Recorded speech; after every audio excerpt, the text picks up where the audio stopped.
사무엘상 30장 1절로 25절입니다. 사무엘상 30장 1절로 25절입니다.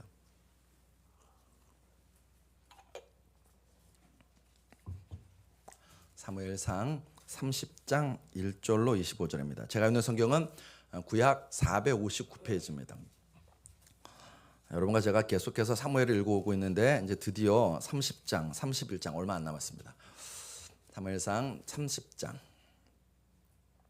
다 찾으셨나요? 네. 1절부터 25절까지 제가 한 절 읽고 여러분이 한 절 읽겠습니다.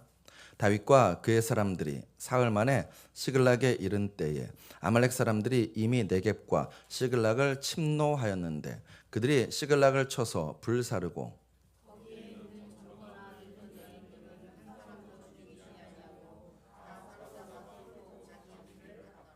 다윗과 그의 사람들이 성읍에 이르러 본즉 성읍이 불탔고 자기들의 아내와 자녀들이 사로잡혔는지라.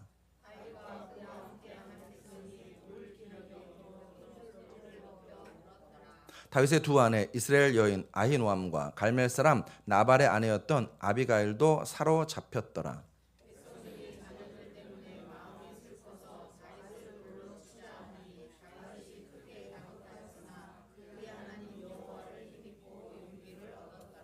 다윗이 아히멜렉의 아들 제스장 아비아달에게 이르되 원하건대 에봇을 내게로 가져오라. 아비아달이 에봇을 다윗에게로 가져가매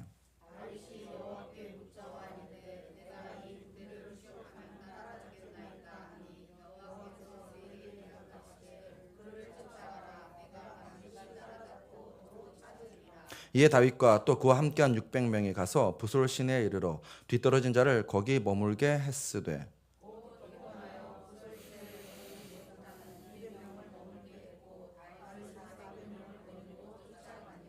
무리가 들에서 애굽 사람 하나를 만나 그를 다윗에게로 데려다가 떡을 주어 먹게 하며 물을 마시게 하고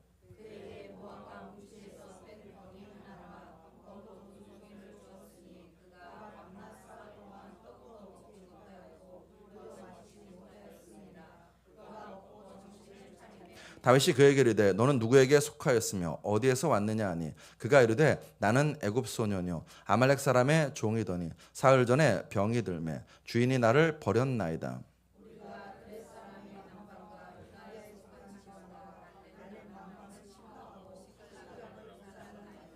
다윗이 그에게 이르되 내가 나를 그 군대로 인도하겠느냐 하니 그가 이르되 당신이 나를 죽이지도 아니하고 내 주인의 수중에 넘기지도 아니하겠다고 하나님의 이름으로 내게 맹세하소서. 그리하면 내가 당신을 그 군대로 인도하리이다 하니라.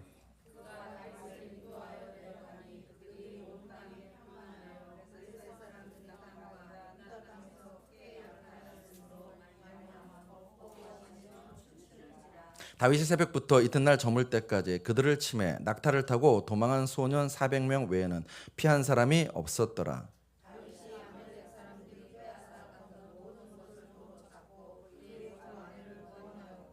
그들이 약탈하였던 곳 곧 무리의 자녀들이나 빼앗겼던 것은 크고 작은 것을 막론하고 아무것도 잃은 것이 없이 모두 다윗이 도로 찾아왔고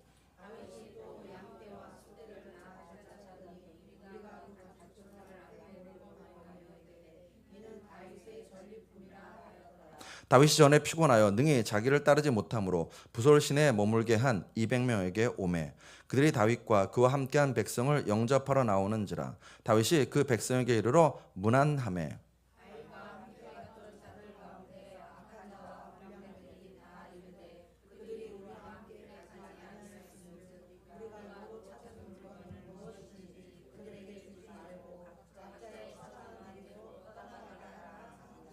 다윗이 이르되 나의 형제들아 여호와께서 우리를 보호하시고 우리를 치러 온 그 군대를 우리 손에 넘기셨은즉 그가 우리에게 주신 것을 너희가 이같이 못하리라.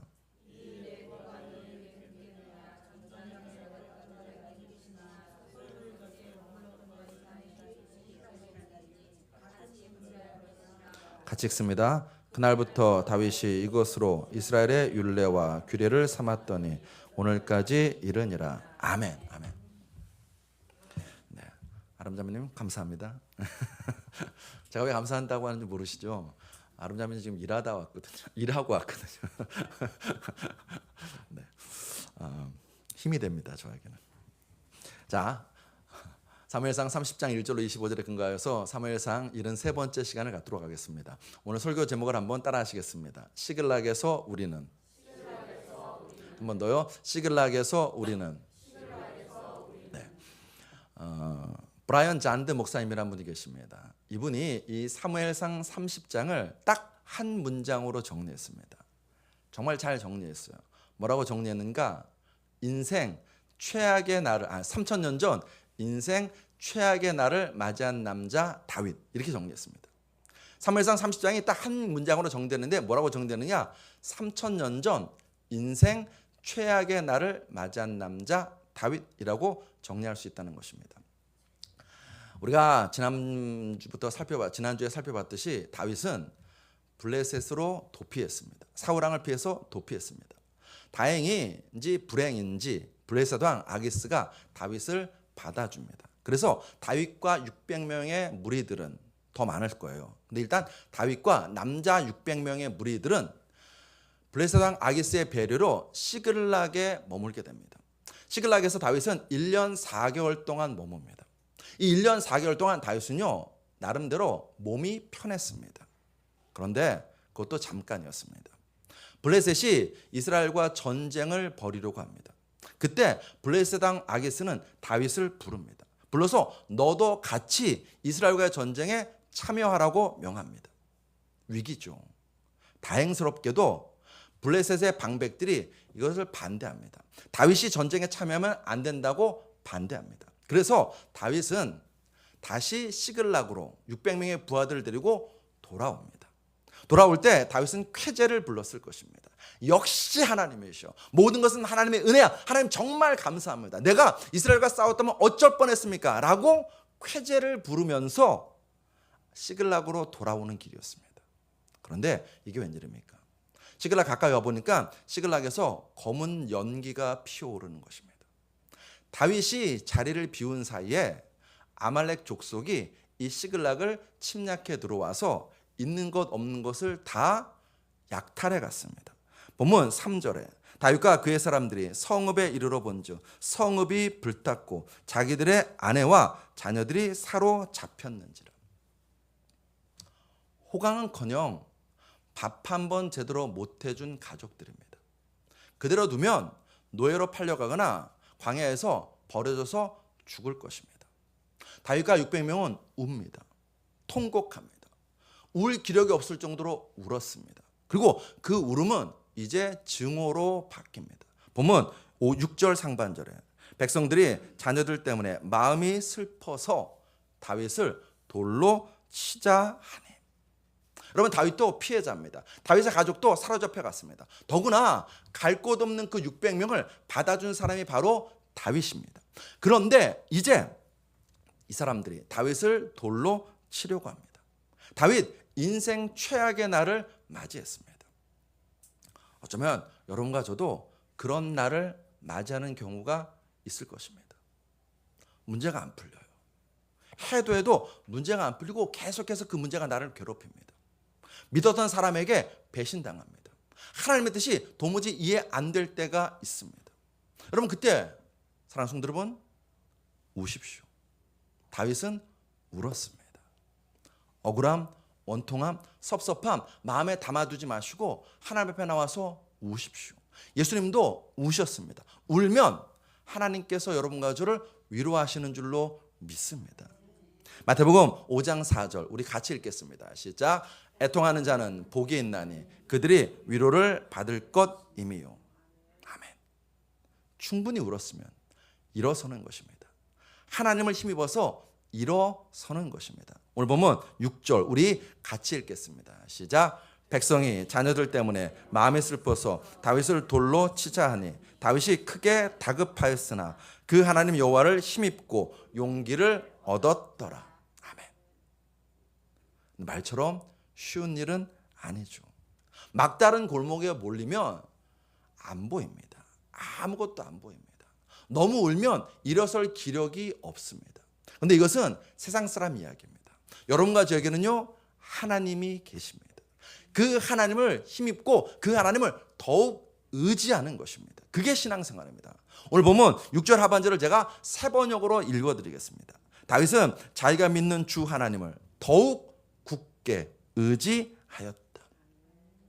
신앙생활의 좋은 점이 바로 이 더욱입니다. 힘들어도 더욱, 고통스러워도 더욱, 낙심돼도 더욱 하나님을 의지하는 것입니다. 더욱 하나님을 힘입는 것입니다. 하나님 앞에 나가서 기도한다는 것입니다. 응답이 올 때까지 기도한다는 것입니다. 오늘 보면 8절에 보시면 다윗이 여호와께 묻자와 이르되 내가 이 군대를 추격하면 따라잡겠나이까 하니 여호와께서 그에게 대답하시되 쫓아가라. 내가 반드시 따라잡고 도로 찾으리라. 쫓아가래요. 그래서 다윗과 600명은 쫓아갑니다. 근데 이것은요, 가능성 제로의 추격입니다. 왜 그러는가? 광야예요. 광야입니다. 여러분 광야에 가보셨나요? 안 가보셨죠? 저도 안 가봤습니다. 안 가봤어요. 사진으로 봤어요. 광야의 사진을 보면 광야의 길이 있던가요, 없던가요? 없어요. 광야에는 길이 없습니다. 도대체 이 아말렉 족속이 600명의 가족들을, 나머지 가족들을 데리고 어디로 갔는지를 알 길이 없습니다.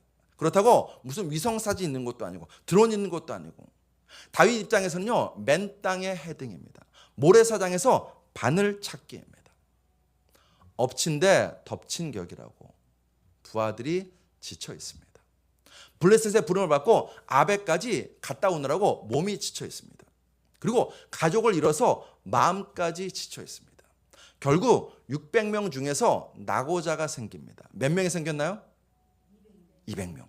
200명의 낙오자가 생깁니다. 오늘 보면 10절에 보시면 곧 피곤하여 부솔 시내를 건너지 못하는 200명을 머물게 했고 다윗은 400명을 거느리고 쫓아가니라. 다급한 상황입니다. 초조한 상황입니다. 근데 그때 다윗의 눈앞에 소년 하나가 나타납니다. 버려진 소년이었습니다. 피 흘리고 있는 애굽 소년이었습니다. 여러분, 유대인들에게 이방인은 뭐였죠? 뭐처럼 취급되죠? 개처럼 취급됩니다. 지금 다윗의 눈앞에 피 흘리는 개 한 마리가 나타난 꼴입니다. 여러분이라면 어떻게 하시겠습니까? 우리라면 어떻게 할까요? 학교에서 갑자기 연락이 왔습니다. 아이가 다쳐서 응급실에 갔다는 것입니다. 허겁지겁 집을 나섰는데 그 집 앞에 피 흘리는 개 한 마리가 있습니다. 여러분 어떻게 하시겠습니까? 여러분이라면 그 개부터 살피겠습니까? 개에게 은혜를 베풀겠습니까? 놀랍게도 다윗은 그 다급하고 초조하고 위급한 상황인데 그 애굽 소년에게 은혜를 베풉니다. 버려진 애굽 소년에게 먹을 것을 줍니다. 떡을 줘요, 물을 줘요, 무화과 줘요, 건포도를 줍니다. 자격 없는 자에게, 은혜 받을 만한 자격이 전혀 없는 자에게 다윗은 은혜를 베풀었습니다. 자기도 힘들지만 자기보다 더 힘든 사람에게 힘이 되어 주었습니다. 내 문제 지금 풀어야 되는데 내 문제도 다급한데 내 문제부터 풀지 않냐고 더 어려운 사람의 문제부터 풀어주었습니다. 남의 문제를 풀었더니, 은혜 받을 자격에게 은혜를 베풀었더니 내 문제도 풀렸습니다. 그게 오늘 보면 13절입니다. 다윗이 그에게 이르되 너는 누구에게 속하였으며 어디에서 왔느냐니 그가 이르되 나는 애굽 소년이요 아말렉 사람의 종이더니 사흘 전에 병이 들매 주인이 나를 버렸나이다. 이 소년은 다윗에게 아말렉 족속이 어디로 갔는지를 알려줍니다. 다윗은 잃었던 가족, 잃었던 재산을 다시 되찾습니다. 오늘 보면 19절에 그들이 약탈하였던 곳 곧 무리의 자녀들이나 빼앗겼던 것은 크고 작은 것을 막론하고 아무것도 잃은 것이 없이 모두 다윗이 도로 찾아왔고. 아멘. 은혜 받을 자격이 없는 자에게 은혜를 베풀었더니 다윗에게도 하나님이 은혜를 베풀어 주셨습니다. 여기서 성경이 끝나면 얼마나 좋았겠습니까? 그런데 뒤이어서 시글락으로 돌아오는 길에 문제가 생깁니다. 어떤 문제냐? 내부의 분란이 일어납니다. 여러분과 제가 이 내부의 분란을 좀 주목하고 싶습니다. 여러분, 다윗과 400명의 군사들은 빼앗긴 가족을 되찾습니다. 잃었던 재산도 되찾습니다. 뿐만 아니라 아말렉 족속을 쳐서 이기고 난 다음에 전리품도 거둡니다. 이해하기 쉽게 다윗과 400명의 군사들은 그날 무려 600억 원을 손에 쥐게 되었습니다. 얼마라고요? 600억 원. 뭐 여러분에게는 껌이죠. 600억 원 정도는 그냥 600억 원을 손에 쥐게 되었어요. 여러분, 이 600억 원이 누구의 돈이 될까요? 누구의 돈일까요? 아멘입니다. 자, 20절을 읽겠습니다. 앞에 뜨지 않을 거예요. 20절을 읽을 텐데 20절은 어떤 상황이냐면 아직 부솔 시내가에 버려진 200명을 만나기 전의 상황입니다. 자, 20절 우리 같이 읽습니다. 네, 그 사이에 성경을 덮으신 분들은 찾으셔도 돼요. 자, 20절을 같이 읽겠습니다. 장나율 씨 찾았나요? 네. 20절 같이 읽습니다. 시작. 다윗이 또 양떼와 소떼를 다 되찾았더니 무리가 그 가족들을 앞에 몰고 가며 이르되 이는 다윗의 전리품이라 하였더라. 혹시 볼펜 있으시면 다윗의 전리품이라 여기에 밑줄을 한번 쫙 그어 보십시오. 나중에 또 성경 읽을 때 기억나게 400명의 군사들은 400명의 부하들은 조금도 주저함 없이 뭐라고 외치는가? 이 600억 원은 다윗의 것입니다 라고 외쳤습니다. 왕정시대니까. 또 이 400명의 사람들 직장생활 잘하죠? 이거 다윗 것입니다 라고 직장생활 잘하는 거예요. 자, 그렇게 하고 돌아오는데 드디어 부솔 시내에 다다랐습니다. 거기에는 쉬고 있던 200명이 있었습니다. 그 쉬고 있는 200명을 보는 순간 400명의 군사들은 갑자기 계산이 되는 거예요. 이 600억 원을 저 쉬고 있는 200명하고 굳이 나눌 필요가 있을까? 라는 계산이 돌아가기 시작하는 것입니다. 그래서 그들은 말해요. 뭐라고 말하는가? 자, 22절입니다. 22절 우리 같이 읽겠습니다. 다윗과 함께 갔던 자들 중에 악한 자와 불량배들이 다 이르되 그들이 우리와 함께 가지 아니하였은즉 우리가 도로 찾은 물건은 무엇이든지 그들에게 주지 말고 각 사람의 처자만 데리고 떠나가게 하라 하는지라. 아멘. 누구 물건이래요? 네, 우리가 도로 찾은 물건. 밑줄이 한번 거기에 그어보십시오. 우리 물건이래요. 우리가 도로 찾은 물건이래요. 누구 돈이야? 내 돈이래요. 내 돈이래요. 우리 돈이래요. 20절에서 다윗의 600원이라고 했던 그 사람들이 22절에 오자 우리 돈이래요. 내가 목숨 바쳐서 번 돈이야. 내가 피땀 흘려서 거둔 돈이야 라고 주장하고 있습니다. 그러면서 그들은 말해요. 저 부솔 시내에서 쉬고 있던 저 200명, 아무런 싸움도 하지 않았던 저 200명, 손에 피 한 방울 묻지 않았던 저 200명은 결코 이 600억 원을 가지고 갈 수 없어. 절대로 손댈 수 없어 라고 말하는 거예요. 제가 여러분한테 물어볼게요. 속으로 대답해 보세요. 이 400명의 말이 맞나요? 틀리나요? 맞을까요? 틀릴까요? 대답하셨죠? 여러분 맞나요? 우리 민미성 원사님 참 은혜로우신 분인데 아니래요. 나는 하루 종일 공장에서 일했어요. 저놈은 하루 종일 쉬었어요. 그런데 저녁에 사장님이 너도 10만 원, 논놈도 10만 원. 기분 좋겠죠? 찜찜해요. 사실 이 400명의 말이 맞아요. 나는 가서 피 흘리면서 가족을 찾고 잃었던 재산을 찾고 전리품도 거두어왔습니다. 여기서 쉬고 있던 저 200명, 놀고 있던 저 200명, 손에 피 한 방울 묻지 않은 저 200명은 이 600억 원을 가질 만한 자격이 없어요. 근데 우리는 이야기를 들으면 찜찜하죠. 찜찜해요. 왜요? 이건 철저하게 자본주의의 논리입니다. 여기에는 은혜가 없습니다. 은혜가 없어요. 그냥 자본주의 논리예요. 자, 그러면 이제 은혜의 세계로 들어가 보십시다. 23절을 같이 읽겠습니다. 23절 같이 읽습니다. 시작. 다윗이 이르되 나의 형제들아 여호와께서 우리를 보호하시고 우리를 치러 온 그 군대를 우리 손에 넘기셨은즉 그가 우리에게 주신 것을 너희가 이같이 못하리라. 아멘. 우리를 보호하신 분이 누구래요? 여호와 하나님이시요. 우리에게 아말렉 족속을 넘기신 분이 누구래요? 여호와 하나님이십니다. 그리고 이 600억 원을 우리에게 주신 분이 누구래요? 여호와 하나님. 여러분 밑줄을 쫙 그으십시오. 그가 우리에게 주신 것, 그가 우리에게 주신 거래요.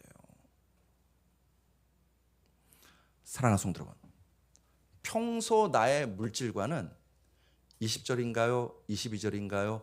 23절인가요? 아멘. 23절이라고 하신 분 아멘입니다. 시글락, 내 인생이 최악의 날을 맞이했을 때 내 지갑은 20절인가요? 22절인가요? 23절인가요? 여기 또 갑자기 왜 아무 대답을 안 하시면 나도 내 인생 최악이야. 나도 힘든데 무슨 남을 돌봐. 지금 이 마음이신가요? 다윗은 내 공로가 아니래요. 내 노력이 아니래요. 내 수고가 아니래요. 내 돈이 아니래요.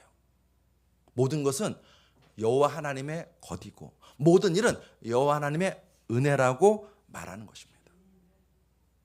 그가 여호와 하나님이 우리에게 주신 것이기에 우리도 그들에게 주는 것이 마땅하다고 다윗이 이야기하고 있습니다. 그리고 다윗은 낙오한 200명에게 600억 원 중 일부를 떼어줍니다. 200억을 떼어줘요.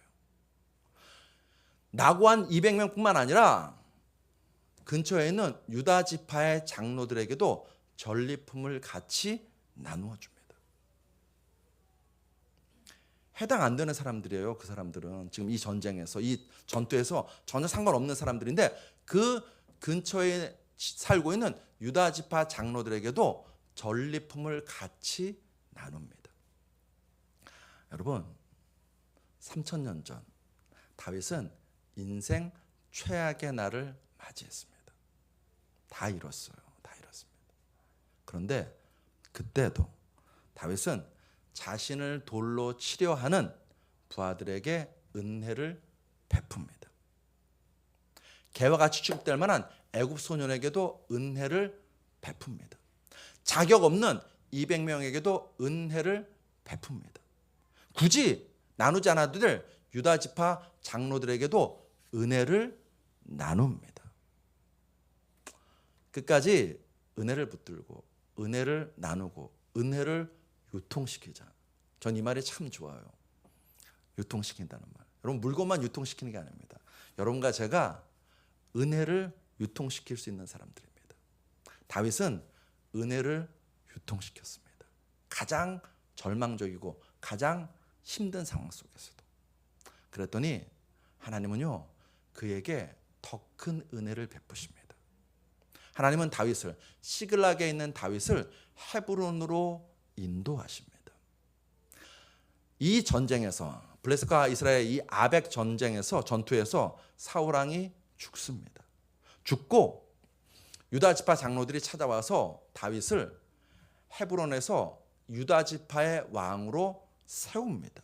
사무엘하 2장 4절. 유다 사람들이 와서 거기서 다윗에게 기름을 부어 유다 족속의 왕으로 삼았더라. 인생 최악의 날이 변하여서 인생 최고의 날이 한순간에 되었습니다. 그 역사에 가장 중요한 게 뭐라고요? 은혜입니다. 은혜입니다. 하나님의 은혜를 알고 그 하나님의 은혜를 자기가 유통시킨 것입니다. 사랑하는 성도 여러분, 인생을 살다 보면 누구에게나 시글락이 찾아옵니다. 인생 최악의 날이 찾아옵니다. 그 시글락에서 여러분과 저는 어떤 사람입니까? 다윗입니까? 끝까지 은혜를 붙잡으면서 자격 없는 자에게 은혜를 베푸는 다윗입니까? 아니면 은혜를 원수로 갚는 그 600명의 사람들이십니까? 다윗에게 돌을 들어 치려했던 그 600명의 사람들일 수 있습니다. 내 노력, 내 공로, 내 돈만 주장하는 그 400명의 사람들일 수 있습니다. 또는 여러분과 저는요 200명의 사람일 수 있습니다. 낙오된 200명. 환경이 너무 힘들다고 그냥 주저앉은 그 200명일 수도 있습니다. 다시 묻습니다. 시글락 인생 최악의 날에 여러분과 저는 누구입니까? 누구입니까? 찬송가, 우리가 아까 드렸던 찬송가 379장에 이런 가사가 있죠. 내 갈 길 멀고 밤은 깊은데 빛 되신 주, 저 본향집을 향해 가는 길 비추소서. 내 가는 길 다 알지 못하나 한 걸음씩 늘 인도하소서. 내 가는 길 우린 다 몰라요. 다윗도 몰랐습니다. 제가 지난번에 말씀드렸지 않습니까? 조금만 더 참지, 조금만 더 참지. 왜 블레셋 가가지고선 이 사단을 만드냐고요. 다윗이요, 조금만 더 참았으면요, 얼마 안 있어서 사울 왕이 죽는다니까요. 근데 다윗은 몰랐어요. 모르니까, 내 가는 길을 모르니까 결국 블레셋으로 내려간 것입니다. 내 가는 길 몰라요.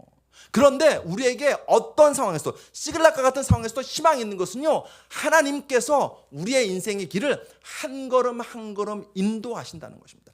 자격 없는 나에게 은혜 베푸시면서 한 걸음 한 걸음 우리의 인생 길을 인도하고 계십니다. 하나님, 우리 인생의 등불이십니다. 등불이 되셔서 한 걸음 한 걸음 인도하십니다. 시글락에 있는 우리를 헤브론으로 인도하십니다. 우리에게 가장 밑바닥에 있는 우리를 가장 좋은 곳으로 채워주시는 하나님이 우리의 하나님이신 줄 믿으시길 주의 이름으로 축복합니다. 진짜 믿으시나요?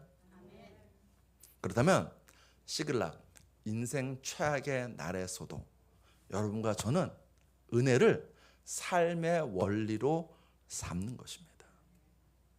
은혜가 인간관계의 기본이 되는 것입니다. 은혜가 공동체의 기준이 되는 것입니다. 여러분과 제가 끊임없이 은혜를 흘려보내는 사람이 되는 것입니다. 달리 말하면 나도 힘들지만 나보다 더 힘든 사람 만나면 그 사람에게 힘이 되어주는 것입니다. 힘이 들 때 우리는 말하죠. 나 힘들어. 나부터 좀 살고 내 문제부터 좀 풀고 라고 우리는 말합니다. 세상 사람도 그렇게 말하고 우리의 본능도 그렇게 말합니다. 그런데 다윗은 다르게 살았습니다. 하나님을 기억했습니다. 모든 것이 하나님의 은혜임을 선포합니다. 그리고 그 은혜의 터전 위에서 내 문제부터 풀지 않냐고 다른 사람의 애굽 소년의 문제부터 풀어주었습니다. 내 것만 취하지 않냐고 다른 모든 사람들과 함께 하나님에게 힘이 되는, 하나님의 힘을 나누는 그 은혜의 역사를 같이 나누었습니다. 그랬더니 자기 인생에 더 큰 은혜가 찾아오는, 은혜를 누리는 은혜의 사람이 되었던 것입니다. 성경을 보면 다른 사람의 문제부터 풀다가 대박난 사람이 또 있습니다. 예수님을 따랐던 여인들입니다. 제가 여러분에게 물어볼게요. 되게 쉬운 질문이에요. 부활의 첫 증인은 남자 제자들인가요? 여인들인가요? 여인들입니다. 놀랍게도 여인들이 부활의 첫 증인이 되었습니다. 어떻게 그럴 수 있을까요? 그들은 남자 제자들처럼 두려워 떨면서 숨어있지 않았습니다. 그들은 내 슬픔, 내 괴로움에 함몰되어 있지 않았습니다. 그 절망적인 상황에서도 그들은요, 그 여인들은 예수님을 생각했어요. 마가복음 16장 1절로 2절에 안식일이 지나매 막달라 마리아와 야고보의 어머니 마리아와 또 살로메가 가서 예수께 바르기 위하여 향품을 사다 두었다가 안식 후 첫날 매우 일찍이 해 돋을 때에 그 무덤으로 가며 예수님의 장례 문제를 해결하고 싶었습니다. 왜요? 예수님이 제대로 장례를 못 치렀거든요. 여러분, 애들 찬양 소리가 너무 좋으니까 제가 지금 귀가 저쪽으로 가 있어요. 예수님이 이미 돌아가셨어요. 돌아가셨습니다. 그 예수님께 뭘 해드린다고 나에게 뭐 돌아올 거 아무것도 없습니다. 도리어 잘못되면 유다 종교 지도자들의 눈에 띄어서 위험을 당할 수도 있습니다. 그런데도 불구하고 이 여인들은요, 예수님이 먼저였어. 예수님을 생각합니다. 예수님의 장례를 제대로 치러드리고 싶었어요. 그래서 향품을 들고 그 새벽에 무덤으로 향한 것입니다. 그랬더니 이 여인들에게 놀라운 일이 일어납니다. 마태복음 28장 8절로 9절에 그 여자들이 무서움과 큰 기쁨으로 빨리 무덤을 떠나 제자들에게 알리려고 다름질할새 예수께서 그들을 만나 이르시되 평안하냐 하시거늘 여자들이 나아가 그 발을 붙잡고 경배하니. 예수님의 장례 문제를 풀려고 하다가 자신들의 문제가 먼저 풀렸습니다. 뭐요? 여인들은 슬픔에서 해방되었습니다. 여인들은 절망에서 자유케 되었습니다. 여인들은 부활의 주님을 만나고 큰 기쁨과 샬롬의 평안을 누리게 되었습니다. 저를 따라 하시겠습니다. 다른 사람의 문제를 풀면 내 문제도 풀린다. 힘이 되어주면 힘이 생긴다. 믿습니까? 이거 믿기 원합니다. 사무엘상 30장 3000년 전 인생 최악의 날을 맞이한 남자 다윗이 우리에게 주는 교훈입니다. 은혜입니다. 힘들죠. 살아야 고통스럽죠. 나 하나도 감당이 안 되죠. 근데 여러분 살다 보면요, 나보다 더 어려운 사람을 만나는 것이 인생길입니다. 그때 외면치 마십시오. 더 힘든 사람 힘이 되어 주십시오. 은혜의 유통자가 되어 주십시오. 그러면 하나님께서 더 큰 은혜 여러분과 저에게 부어주시는 줄로 믿습니다. 말씀 정리합니다. 히말라야 고산족들은 양을 사고 팔 때에 산비탈 중간으로 간다고 합니다. 사고 팔 양을 산비탈 중간으로 데려가서 그 양이 풀을 어떻게 뜯는지를 살핀대요. 양이 산비탈 위쪽으로 올라가면서 풀을 뜯으면 그 양은 작고 말랐어도 가격을 고가로 친답니다. 반대로 그 양이 크고 살이 쪘어도 산비탈 아래로 내려가면서 풀을 뜯으면 그 양은 가격이 낮대요. 왜 그러는가? 산비탈 위로 가면요, 넓은 평원이 있고 풀밭이 많거든요. 산비탈 위로 올라가는 것은 사실 우리도 힘들잖아요. 힘들어도 그 풀밭 있는 쪽으로 가는 양은 앞으로 살아갈 가능성도 높고 살도 찔 가능성도 높은 거예요. 반대로 산비탈 아래 쉬운 길로 가는 양은 결국은 산비탈 아래로 내려가서 깊은 계곡에 빠져서 죽을 위험이 있기 때문에 가격이 낮아지는 것입니다.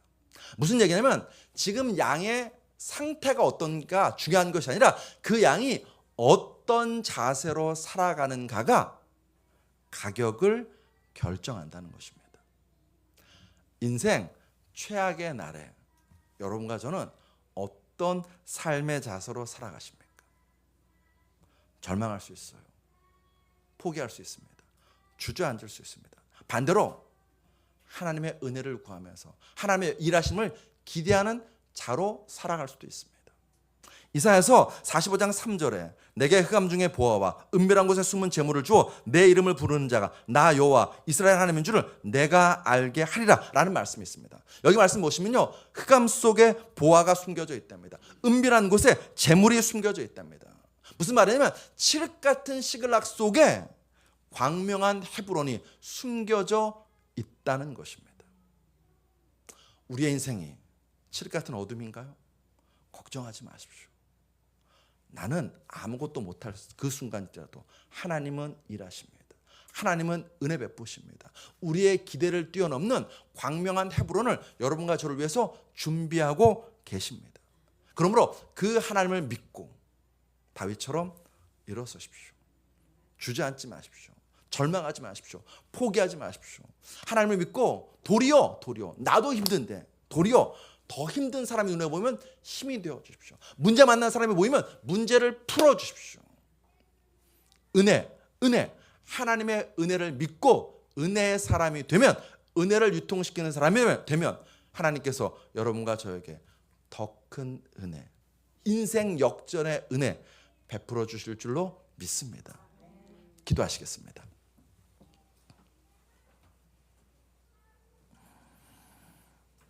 아버지 하나님, 우리가 무엇이간데 한 사람 한 사람을 늘 살펴주시옵시고 우리가 무엇이간데 한 사람 한 사람을 통하여서 하나님의 영광을 드러내 주시오니 참으로 감사드립니다. 주님, 내가 나를 보면 절망됩니다. 내가 나를 보면 낙심됩니다. 환경을 바라보면 도무지 길이 보이지 않습니다. 광야에 버려진 것 같습니다. 주님, 그때 나 혼자가 아님을 깨닫게 하시옵소서. 하나님이 새 길을 예배하고 계심을 깨닫게 하여 주시옵시고 진실로 가장 어렵고 힘든 시글락일수록 도리어 더 하나님의 일하심을 믿고 하나님의 은혜를 나눠주고 베풀어주는 믿음의 용사, 은혜의 사람들 다 될 수 있도록 붙들어 주시옵소서. 주님, 긍휼과 사랑의 하나님이 나의 아버지심을 믿고 우리도 은혜 베풀 자에게 은혜 베풀고 긍휼을 베풀 자에게 긍휼을 베푸는 하나님의 자녀들 될 수 있도록 역사하여 주시옵소서. 예수 그리스도로 감사하며 기도드렸사옵나이다. 아멘. 우리 시간